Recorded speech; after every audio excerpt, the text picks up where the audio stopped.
After a 33-year leave of absence from his alma mater, I am pleased to present to you Dr. William Gates.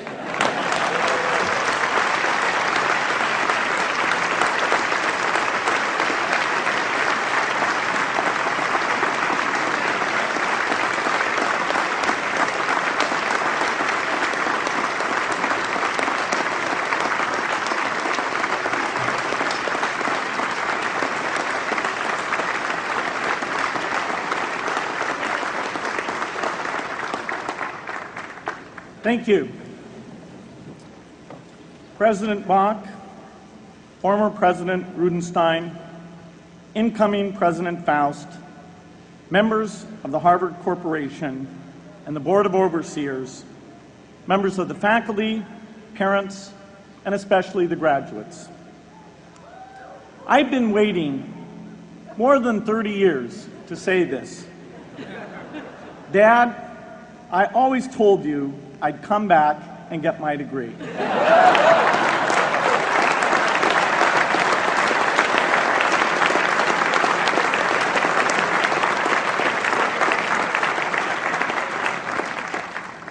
I want to thank Harvard for this honor.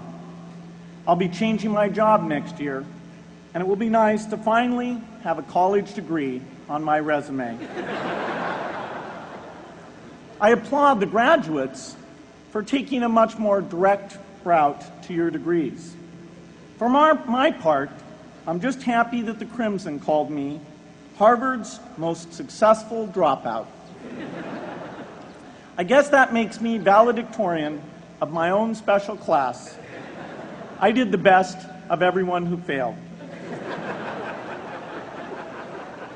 But I also want to be recognized as the guy who got Steve Ballmer to drop out of business school.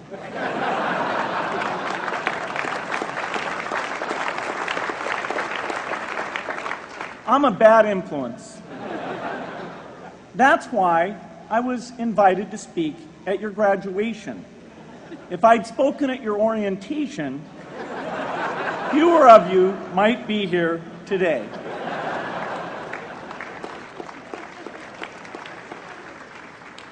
Harvard was a phenomenal experience for me. Academic life was fascinating. I used to sit in on lots of classes that I hadn't even signed up for. And dorm life was terrific.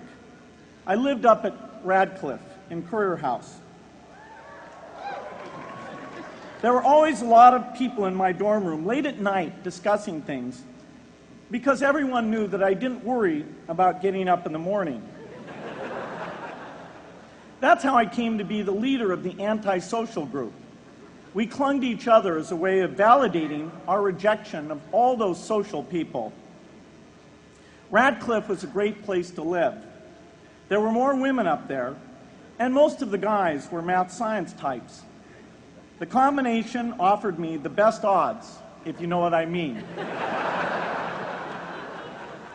That's where I learned the sad lesson that improving your odds doesn't guarantee success.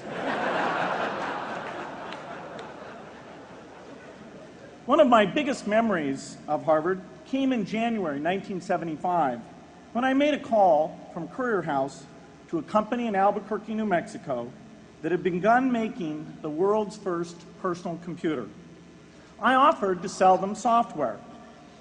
I worried they would realize I was just a student in a dorm and hang up on me. Instead, they said, "We're not quite ready. Come see us in a month," which was a good thing because we hadn't written the software yet. From that moment, I worked day and night on the extra credit project that marked the end of my college education and the beginning of a remarkable journey with Microsoft. What I remember above all about Harvard was being in the midst of so much energy and intelligence. It could be exhilarating, intimidating, sometimes even discouraging, but always challenging. It was an amazing privilege, and though I left early, I was transformed by my years at Harvard, the friendships I made, and the ideas I worked on. But taking a serious look back, I do have one big regret.